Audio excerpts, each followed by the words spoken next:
Since Chris got here, we have to record. Make sure we get it. Well, wait a minute. So some of the stuff you say may be copyrighted, huh? Huh, Chris? Right. Yeah. Look, Yeah. you haven't given any recipes, so I guess we're okay. Hey, I just dropped my friends off at the airport to go to Italy. Or Oh, to go to really? Sicily. Sicily. I sent them your podcast, and they enjoyed it. Let me tell you, my sister and my cousin were in Sicily for the last week. And I got to tell you, it is so beautiful. The pictures that they sent back are extraordinary. I've never been, although that's where my family's from. And they went to trace family members and all that stuff. But in the meantime, they were at one villa after the next, and mountain scenes, and they were on the coast and the water. It's just I have to go and check it out.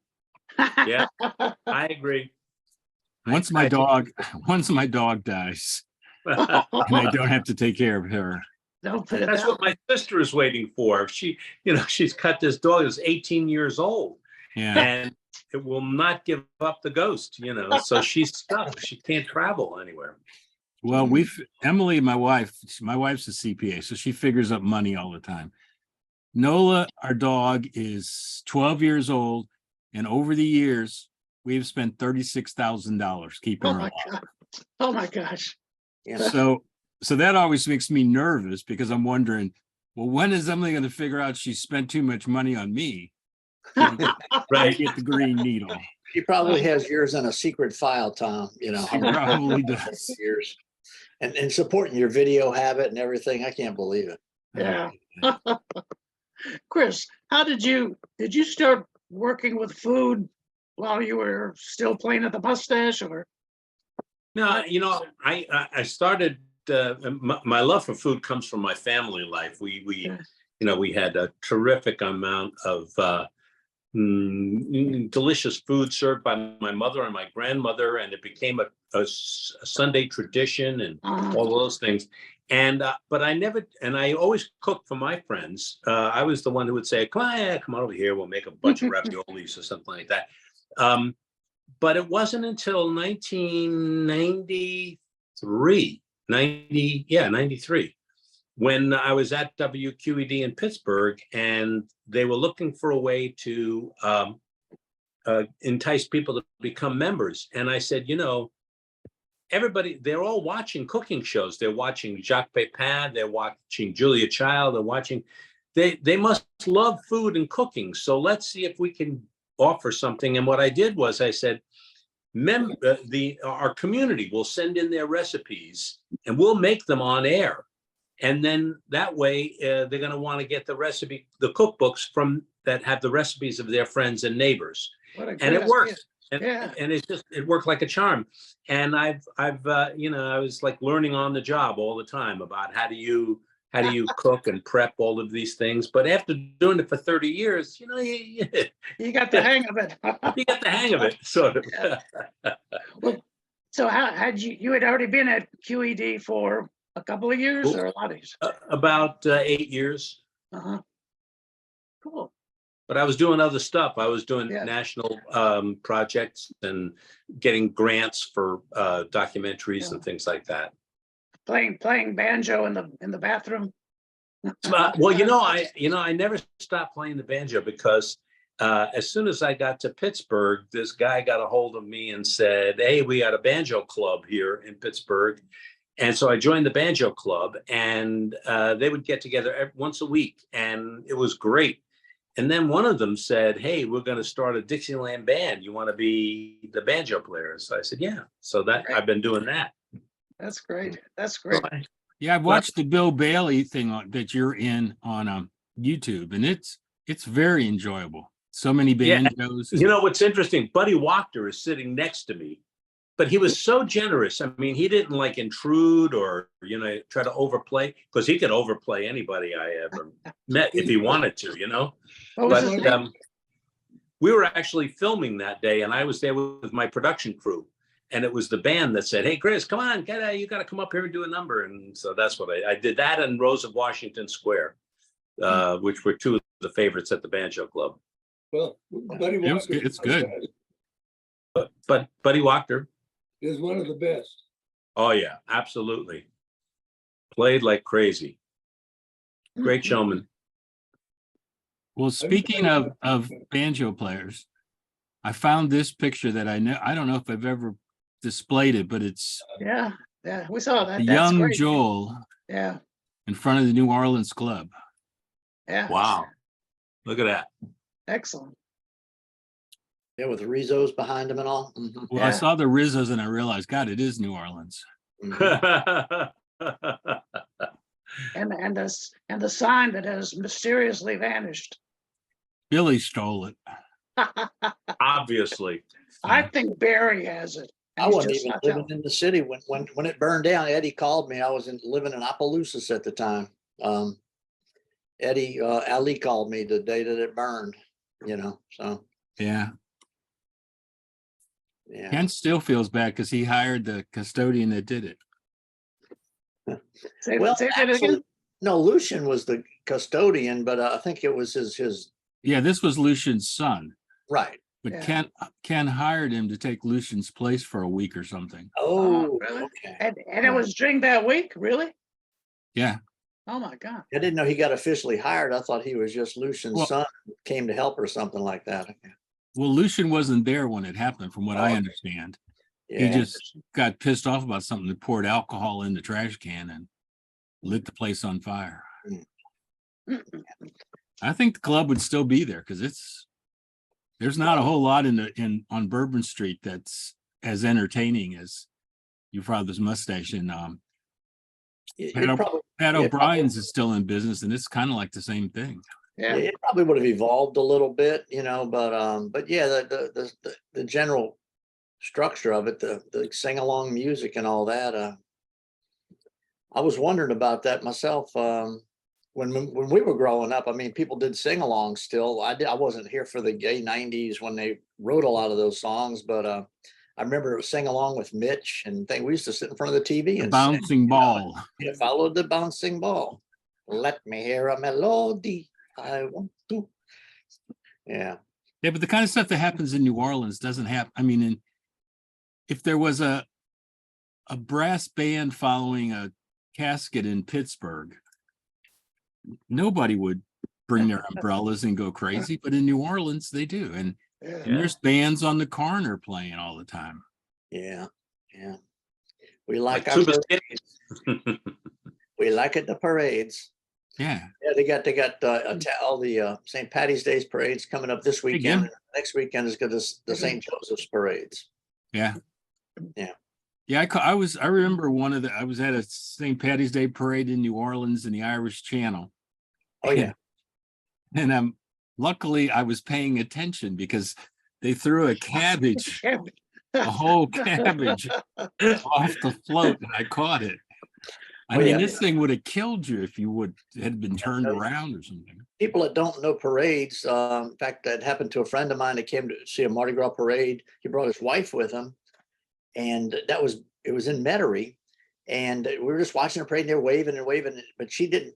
Neither one of them had their hands up, and all of a sudden and she was pretty blonde, and so all of a sudden this guy on one of the floats throws one of these whole bags of those. Oh, man. And it was heading right for her head. And I just reached up and snagged it out the air, and I said, Steph, you have to hold your hands up at these parades, You're gonna get your head Yeah. knocked off, Wow. Good save. especially a blonde, Yeah. So you gave her a bag of beads. Did she give you anything in return? Jim would have got upset with that. My buddy from Denton, Texas, they came into town to see the Mardi Gras parades. But at first they couldn't get into all the catching the beads and stuff. And she brought her sister-in-law with her.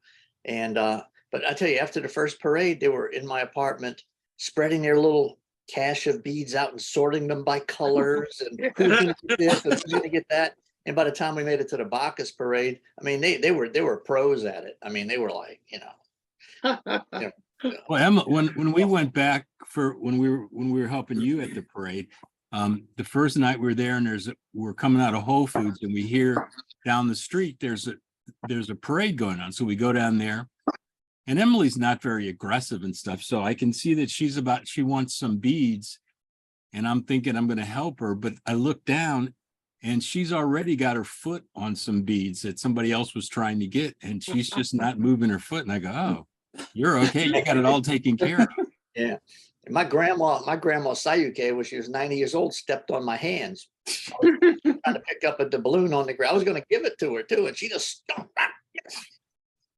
Karen's mom quit doing Mardi Gras because the last time she was there, she put her foot on a doubloon and two young guys lifted her up by her arms and moved her off the doubloon. That was the last time she went. Yeah. Oh gosh.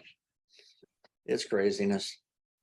Anyway, I found I was still cleaning up my attic, and I found my copy of the 50th reunion concert in Carnegie, so I made some clips of that. Let's see. And the funny thing is memory didn't serve me very well, because I forgot completely about how Joel did the battle of the bands between the different clubs and everything out there. Oh, yeah. So it was kind of fun going back and looking at the whole thing again. Yeah. Let me see. Here's the, if I can pull it up here. Yeah, here's the opening to it. Whoops. Yeah, this should be it, I think. No, that's the whole thing. Might need to put my glasses on so I can read this little bit of print here. Oh, yeah. What year was Carnegie? Anybody remember? 2011, something like that. Yeah, that sounds about right. Yeah. Yep. Okay. See if this will open up. I might have to make it bigger.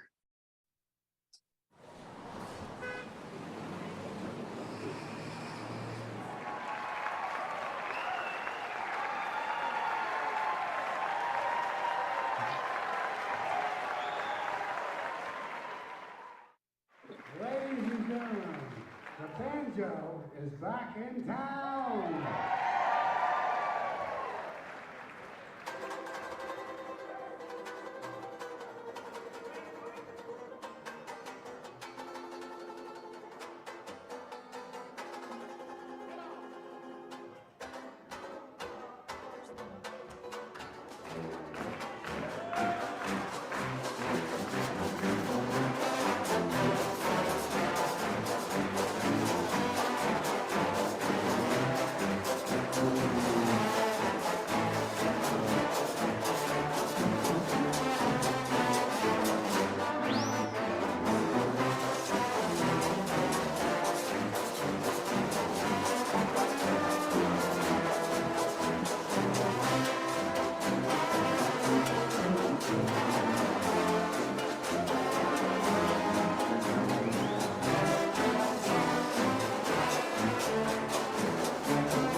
Hey, y'all. Hey, Barry.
That's great.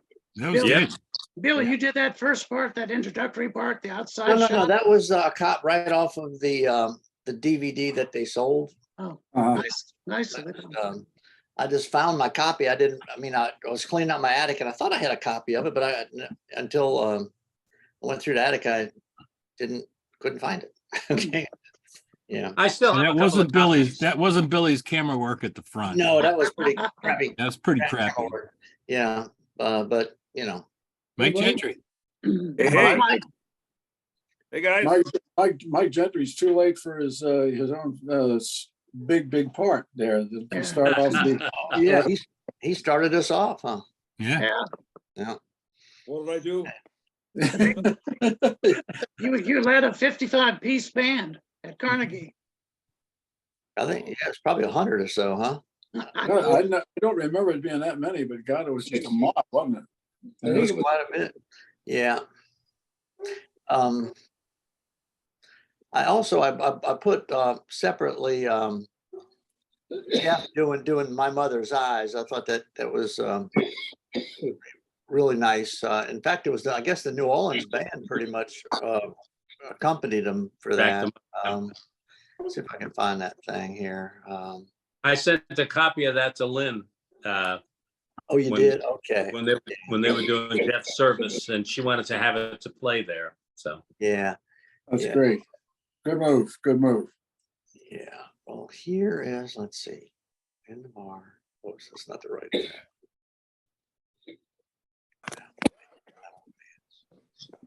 Not showing up.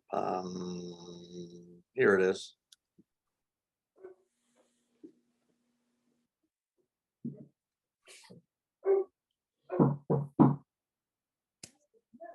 Start. Go. I know we've had a night of hilarity and fun and enthusiasm. This next tune is a real downer. This is for Pearl.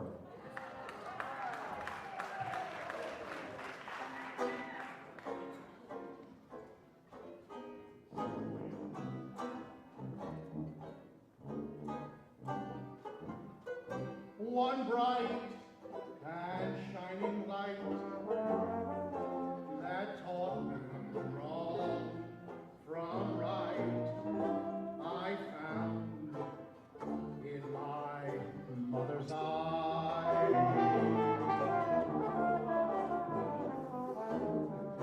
Those baby tales she told, a street soul paved with gold, I found in my mother's eye.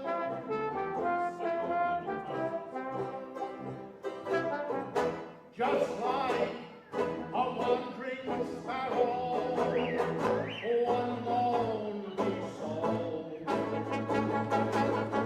I walk the straight and narrow to seek my goal.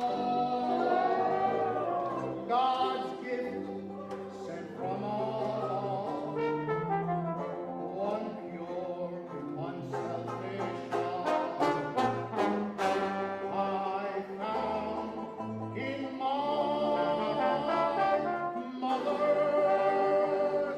eyes.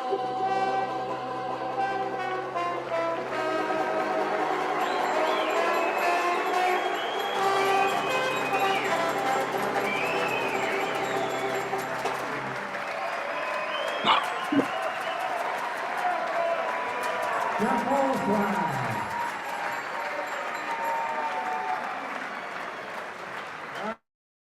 Bravo. Very good. A classic bit if there ever was one. I agree. Just I was thinking the same word, classic. It's just like. And the backup band did great. I thought they did a great arrangement behind it. The accompaniment was really, really good. Yeah, Thank for a bunch you. of Thank you. for a bunch of ne'er-do-wells, they accommodated themselves rather well, I thought. Yeah. Yeah. Is that from the video, Bill? Is that from the video that Joel copy from Carnegie Hall or somebody else? Yeah, does? no, actually, I found my copy of the DVD. I bought one, um, when I was there, but I didn't find it until like last week. So I went ahead and I ripped it. So but I think, Chris had already put it up on the site, but I ripped it so that I could make little clips of the different songs, Uh-huh. to show every once in a while. Oh, Yeah. great. Okay. But that's not the one from Joel.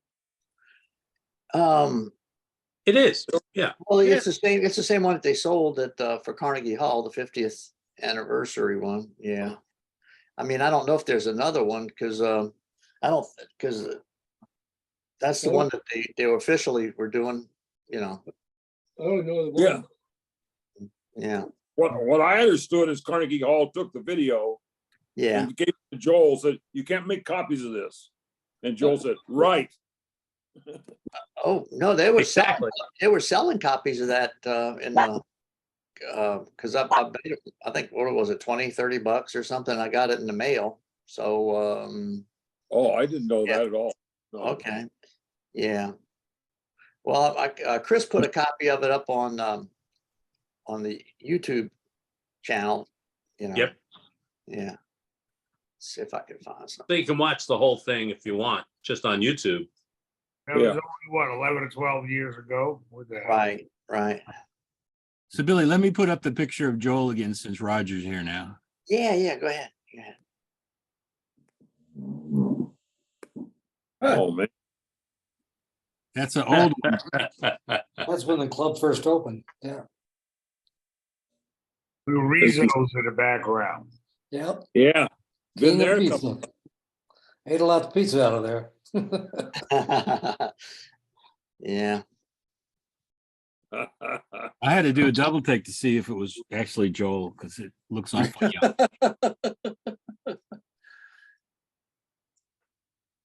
Yeah. One of the more flattering pictures I've seen of Joel,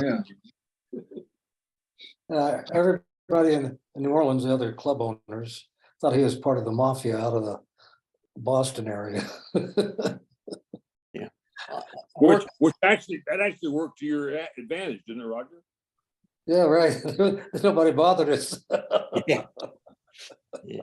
That was the story in Boston when we first opened. They considered, because he came from the Schiavone brothers scrapyard, Right. Yeah. and and all of the Irishmen thought he was mafia, so they never messed with us. It was really interesting because they strong arm everybody, and they left us alone. One time, the original owner of the 500 Club, Marcellus, I believe his name was, he came over. Marcello. He came over and wanted to talk to me, and I said, okay. So he thought I was the owner. And he said, listen, we'd like to buy your club here. I said, oh, no, I don't have anything to do with it. You had to talk to the original owners. They live on the East Coast. Yeah. Well, of course, if you say your name is Schiavone and you're in the scrap metal business, that kind of makes you think. Well, they had a huge corporation. They had big, trucks and everything. I think they had a couple of ships and all kinds of scrap metal stuff. Well, down here, a lot of the mafia and Italians were into the trash collection business. Yeah, how about that? Is that live trash or dead trash? Yeah. Probably some of each. I don't know. Yeah, the kind with cement booths. Yeah. Is the Schiavone scrap metal business doing business now, or is it closed, or Michael has it, or what story? That's a good question. I really don't know. Michael was running it for a long time, but he's getting old too, so I don't know. I thought he retired. Did he have a place down in Florida? I wouldn't be surprised. I don't know. Yeah, I think that Ron Sater at one time told me that. Okay. So the company is no longer there, or? I'm sure it's still there. I don't know who's running it. Well, there's two. There's one in New Haven and one in Boston. I haven't been near either one of them for quite a while, so I have no idea.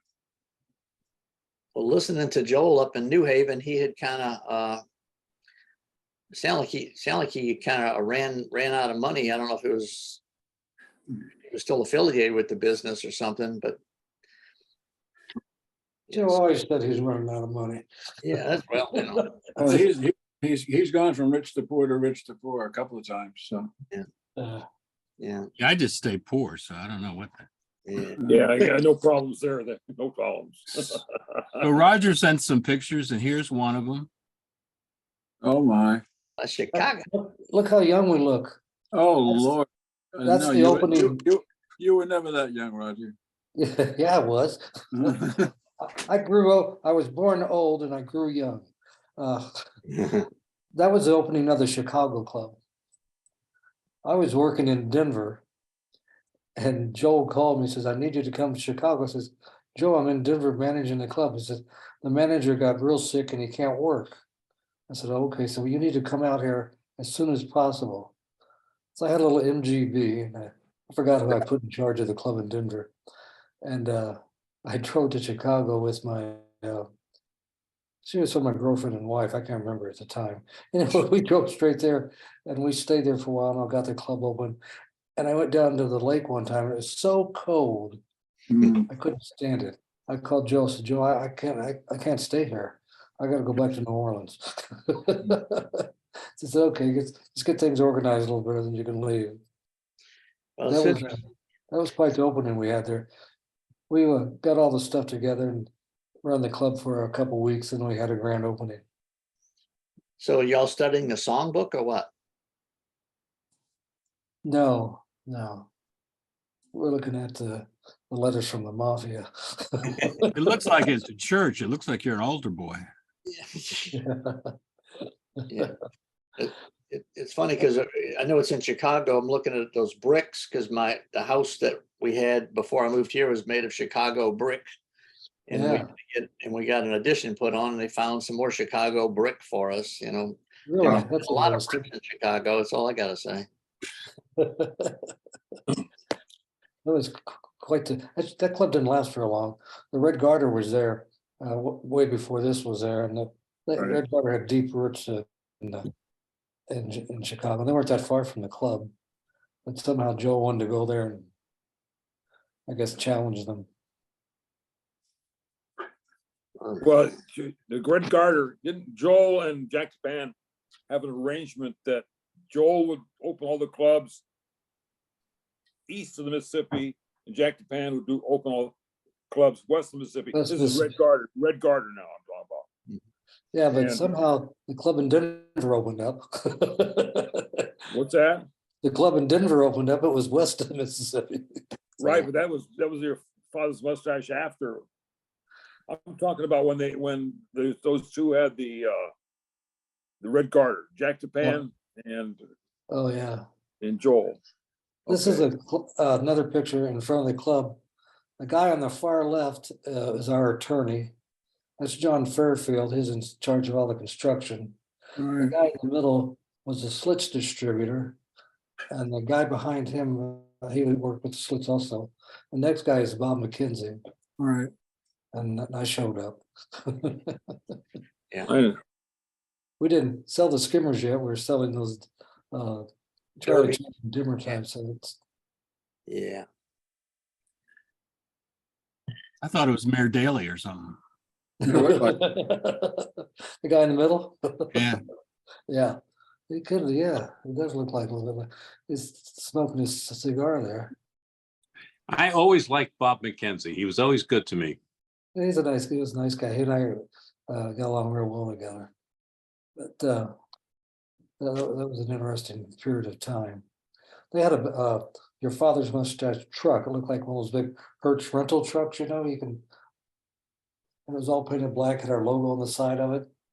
Uh-huh. And I was out helping buy all the supplies for the club, like chairs, and mostly the bentwood chairs, going around and find. You had to meet these people. I had to go through this alley, up these stairs, down this long hallway, and walk into this guy behind this big desk and just real heavy accent. Told him what we wanted. He said, okay, we made a deal. I'm buying all these chairs. We loaded them up, put them in a truck. I'd never been to Chicago. I didn't know my way around. I was making Hey, a turn. everybody. Hey, Ira. Yeah. Oh, Ira's there. Anyway, I was making a turn getting YFM club going under an underpass. But the problem was the truck didn't want to go under the underpass. Nope. So Whoops. the top of the truck hit the underpass and moved the top back about a foot. I pulled into the club and said, Joe, I have a problem here. He just shook his head. Oh, Jesus, you know. And the truck was all painted beautiful with our logo on the side. The whole thing it was quite the deal. Oh, Lord. Yeah. In fact, I found my old Red Garter mug. Oh, I've never seen that. And that's Oh, cool. wow. Where'd you It's, find What that club at? is that from? This is from the one in New Orleans. Red Garter. Huh. It It was says, on the East Bank. Was it it on the says, East Bank? it says established 1958. 58. Yeah, I don't know if Red Garter, if you can read that. I don't know if you can see it, but it's on the logo there, established I don't 1958. think that establishing date is quite true. Wow. Well, they Probably printed out all in California could be. yeah, California, yeah. yeah, but this one, Right. well, maybe, yeah. Maybe it Was that McCoy Pottery on the bottom? Is that McCoy Pottery? It is. Um, Boy, yeah. Yeah. Yeah. The Red Garter was still open on Bourbon Street when I started at the Mustache. Yeah. It closed, I think, right after that Mardi Gras or something, because we picked up a few of their waiters after they closed. Didn't they have one in underground Atlanta too? No, that was Ruby Reds. Ruby Reds, right. You're right. Great burgers. And that's funny you picked up some of their waiters. When your father's Mustache closed, the Red Garter and Wildwood picked up all the musicians, right, Bear? Yeah, yeah, Mhm. yeah. Yeah, I don't know if we picked up any of their musicians. No, we Les, did. Les Muscat came up there. He used to work But with Red Garter. Wildwood was all New York, all YFM musicians, except for Big Tom. Well, what happened, Joe? Tara went there first, Right. got a job there. Then the next summer, Tara got Danny to go, and the next summer after that was me and Danny, and we got Peter Vrianides and Yoga. McLaren. Yeah, so all of us, you know, it was all Mustache at the Red Garter. Right. Okay, Yeah, well, I see. while we've got everybody here before people start trailing off, we're thinking of changing the day to Thursday instead of Friday. Because on the East Coast, it holds us up till 6 o'clock and my wife's giving me trouble about going out on Friday nights. Oh my God. I'm okay with whatever you guys do. You mean we can't have Anytime. FAC fine. on Friday? Well, see, but for you, it's 3 o'clock. For me, Yeah, it's that's we true. get done at 6 o'clock. I'm not going out yet. That's right.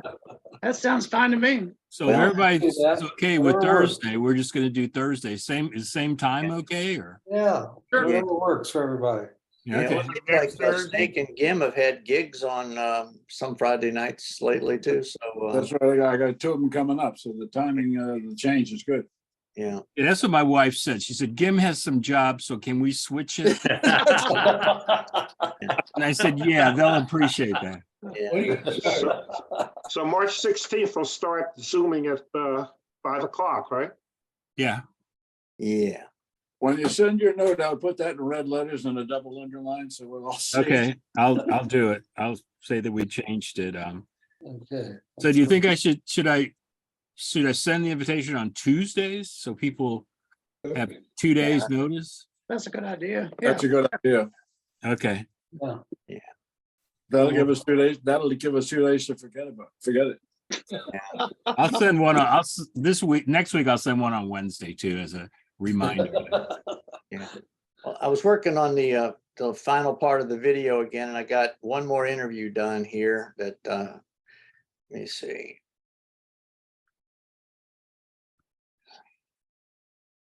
Oh, I know that guy. Yeah. I like that one. Hi, I'm Emily Van Loon, and this is Tom Wolf. We met at your father's mustache in 1971. Emily was a young college student from Baton Rouge, and I was the doorman. And Emily was in a beer checking contest. And we had a starting gun, and we had a time watch. and the pistol went off, the girls drank as fast as they can. And she beat 8 guys chugging beers, which meant she drank 8 beers. And the winner stayed on for the next round, and the next round, and the next round. And when she was through, we were through. Which meant when Roger held her arm up, she threw up. So it wasn't necessarily my finest hour, but it did lead me to Tom. And so as Roger threw me out of the bar, he said to Tom, make her stay outside. And so I sat out on the curb waiting for my girlfriends to come out. That ended up being for another 3 hours. And so Tom and I just sat and talked. Then we, saw each other a couple more times during the trips to the Mustache. And eventually Tom moved to Baton Rouge to work at Louisiana Public Broadcasting. And we ran into each other at the mall. And it was one of those moments I was like, you're the bartender. And he said, and you're the drunk. And that was the way it all started again. So that was, I thought he was the doorman. probably 50 years ago, and we've been married for 44 No, it wasn't 50 years ago. when we first met. No, well, maybe, yeah, probably so. Probably so. Yeah. Time does pass. Anyway, Mustache, Joel, you did a great thing by starting Mustache. Most of my friends now in life are still from the Mustache. It taught me so many things about business. It taught me so many things about life. It was a great job, and I still cherish it. And Maynard Chatters is right. It's a good thing it burned down because we'd probably still be working there. So thank you very much. We appreciate it. We have 2 great sons because of this marital union. And certainly we appreciate all our Mustache friends, particularly the New Orleans group, Billy, Bonnie, Barry, Rick, Sandy, Dottie, Yeah, just everybody. everybody down there. So anyway, thank you so much, and let the good times roll. Yeah, All right. that was Bill. great. Classic. That was good. Great. That's Did very Emily go to NYU? No, Emily went to LSU. You Oh, ought to I give thought me the that said opportunity to NYU. Did she say NYU? That's where our son went. Oh, She went. No, she okay. went to LSU. When I met her, I mean, I was making $680 a month working for a public broadcasting station, and she was teaching vet medicine, making a lot of money. And I said, "Oh, this is good." But when I tell my sons about me, because they didn't know until like my youngest son was about 15, when one of Emily's old roommates came to visit, and she said something about she didn't drink when she was young, and her roommate fell on the floor, and my son's going, "Wait, tell me about it." Yeah. And when I tell him, I'm saying I was working on Bourbon Street to pay for college, and your mother was a drunk, so I picked her up. That's nice. Terrible. Well, it's that similar to the story when people ask us, depending on if it was my boss or some executive at IBM, and they ask her, where did you meet your wife? And I always say it was in a bar. And that usually gets a laugh. And then we have to go into the story of the mustache and all that. Most of you guys know that we Eileen and I met in the mustache. But Well, see, when Emily threw up, I guess Roger was running it, but I don't know. But David Krittner, who doesn't remember this, David picked her up and walked her out of the club and set her right in front of me because I was working the door that night and said, "Do not let her back in." And she kept saying, "You got to let me in. My friends are there." And I said, "David said you can't go in. You can't go in." So she stayed and talked. David. It was so hard to clean up after people, I'm sure. Yeah, the manager's always got that job. Somebody's puppy dog. That's, Wave, Karen. Oh, there that's is a good shot right there.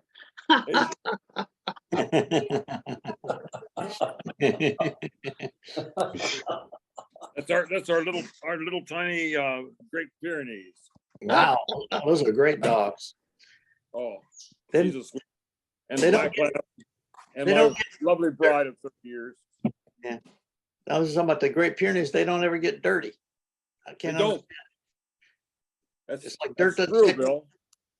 No, some friends of mine raised alpacas up in Tennessee, and we stayed with them for a few days. And those dogs out rolling in the dirt and everything else, and they come in and there's no dirt on them. Right. Just like- It has something to do with their hair that doesn't attract the dirt. yeah, it's like crazy. Yeah. Yeah. Anyway, So back then, Dottie used to come into the club with the Dominican college girls. And Her and Nancy. yeah, we started dating, and all her girlfriends said they all dating two-lane guys who ended up being bankers and lawyers and shit. They say, what are you doing with that banjo player? Yeah. That banjo player. All of them have been divorced. All of them. All of them. Dottie and I were 50 years, 44 years of marriage. You know? That's funny. Great. Good for you. well, it's hard to get rid of a musician. They know what side their bread's buttered on, man. You bet.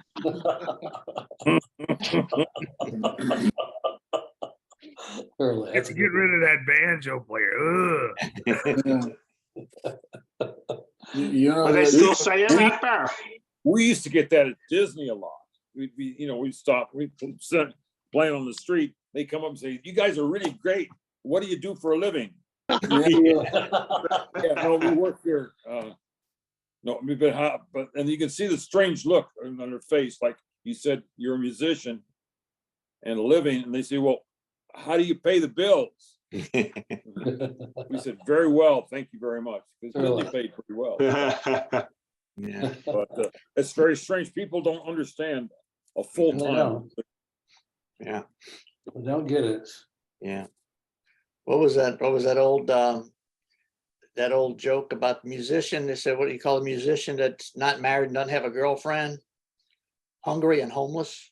Homeless. Yeah. Yeah. Yeah. No, I know a lot of people in the acting business too. It's the same kind of thing. It's either feast or famine. It's easier to get gigs though. I think when you're playing instruments, usually you can find a regular band, place. But I don't think people do it because they think they're going to be extremely rich one day doing it. No, in New York, it's you always tip your waiter because you're helping an unemployed actor. Yeah, pretty much. Yeah. Yeah. Some of them make it, and some of them do a good. Yeah, it's so much. Yeah. Bill, we had a friend that we used to work on. I used to work on the Delta Queen, obviously, and we had a girl singer there that was there for one season. She was great. She came in and nailed the job. She split to New York. We were friends, and she and her husband went to New York to see if they could make it.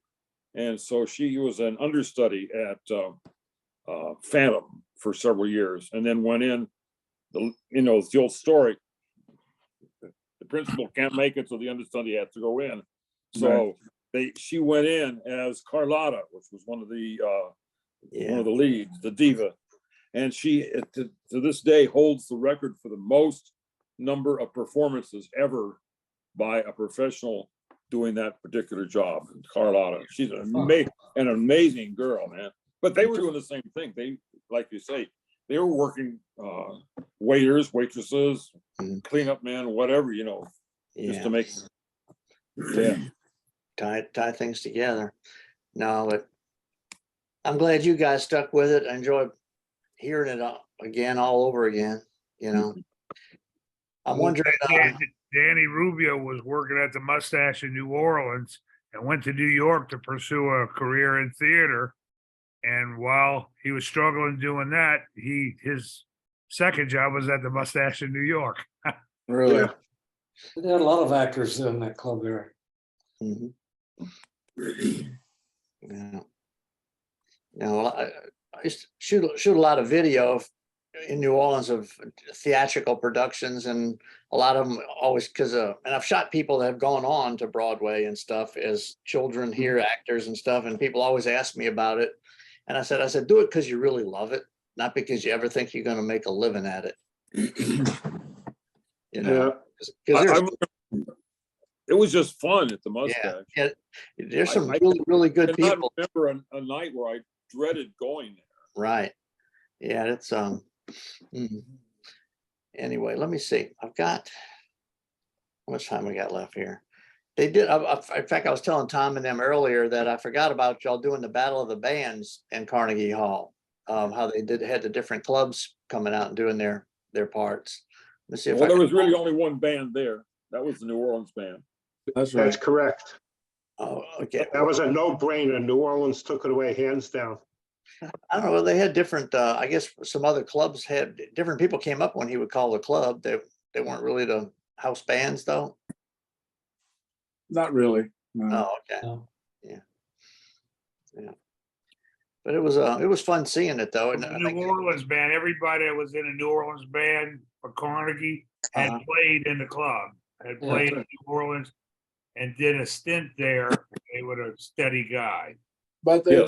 but you guys all played together in the club. In New York, we had a bunch of guys who had played in New York, but not necessarily together. oh, Simultaneously, I mean. Well, that's the Yeah. same with New Orleans, same thing. Oh, yeah. Yeah. No, you and Gene and Mike and Pete didn't all work together at the same time? No. I'll be darned. Okay. yeah, we all did a great job backing Good. up. The band with me and Mike was me, Mike, Peter, Vrianides, and Maynard. Maynard Chatters. Sure. Gene did one summer there, summer of '72, and I was on the show band that summer, so I really didn't play with Gene when he was in the club. Okay. Well, Maybe a couple of nights here and there, but not steady. Sure. I understand. because I hired Gene when I was working in Denver. He came just right out of college. He and Joe Petruccelli came out of the same class, and hired them both for Your Father's Mustache. H. Johnson too.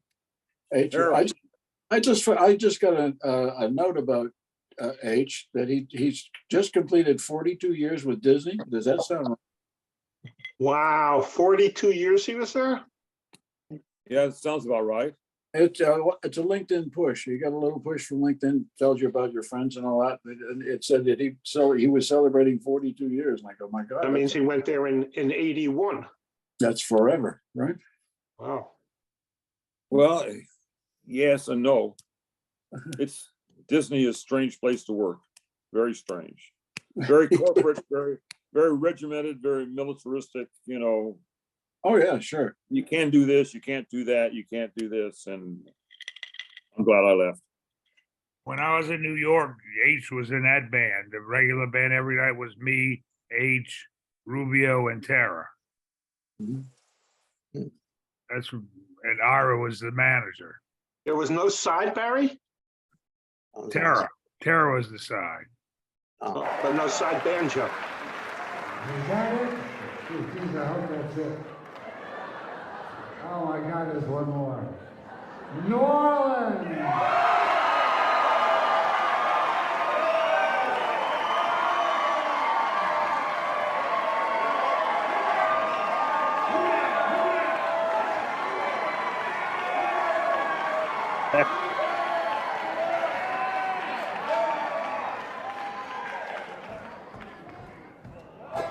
Everybody clap your hands now. Everybody say, oh yeah! Oh yeah!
Great job. Well, you still got it, Barry. You still got it, kid. Yeah. I remember in New Haven, I asked Barry what was his favorite song. And he told me, "Hello, my baby. Hello, my honey." Yeah. That's a great medley. It's a great medley. Hey, Barry, who are the banjo players on the end? Next to Mike. Rick Brono was Rick Brono. Next to Dalton Diamond? that was Bruce O'Neill. No, the, on the other side of, Dalton Shea. Diamond. I can't remember right now. Tim Shea was Tim on the Shea. other end. Tim Shea. Well, that was Tim, oh, I never, okay, that just wasn't people from New Orleans then. And then. Tim Shea, yeah, all of them worked in New Orleans, Tim Shea was from Denver, wasn't he? but he worked in He New worked Orleans. there one summer. Yeah, I Tim remember Shea working. worked there 2 summers. Okay, 2 summers. No, more than summer. He was there year round for a Yeah. while, for about a year. Mhm. But he started in Denver. Mustache. He'd been playing up on the Cape. And he Yeah. did New York too. Just He's like originally all of from- us. Right. A lot of us did multiple clubs, you know that, you know. Sure. Okay, here's another Roger picture. Whoa. How come, Why is- how is her come dick- she gets all screwed up and you look fine? I'm just a happy customer there. Looks like a happy employee. Good morning, sunshine. Yes, That's ma'am. right.